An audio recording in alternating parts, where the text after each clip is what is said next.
Magandang umaga mga kahuan, narito na ang ulat sa panahon today.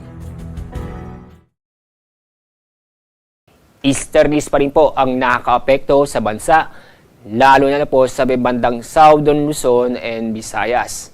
Inyong mapapansin sa Dagat Pasipiko, walang bagyo o low pressure area.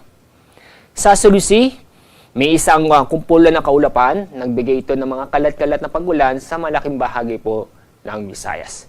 At ito ay inaasahan po nating malulusaw ngayong araw. At sa ating lagay na panahon, ngayong araw, maganda at maliwalas na panahon, maaraw, bahagyang maulap, hanggang sa maulap ang kalangitan. Maliban lang po sa mga isolated na pag-ulan o mga biglaang buhos na ulan, lalo po sa bandang hapon o sa gabi, dulot ng localized thunderstorm. Dako tayo sa Visayas at Mindanao. Maganda at maliwalas sa panahon pa rin ang ating mga ranasan, bahagyang maulap hanggang sa maulap ang kalangitan.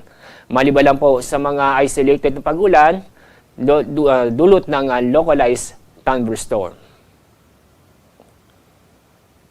Wala tayong gale warning dahil sa nakita namin na banayan hanggang sa katamtaman ang pag-alon sa malaking bahagi po ng ating bansa. Kaya safe naman pong kumalaot ng ating mga kababayan, lalo po yung gumagamit po na maliliit na sasakyang bandagat. Pero paalala po, mag-ingat pa rin tayo dahil sa mga localized thunderstorm sa pagsapit sa hapon o sa gabi. Ang araw po sisikat mamaya pong 5:45 ng umaga. Samantala ang araw lulubog sa ganap na 5:50 ng hapon.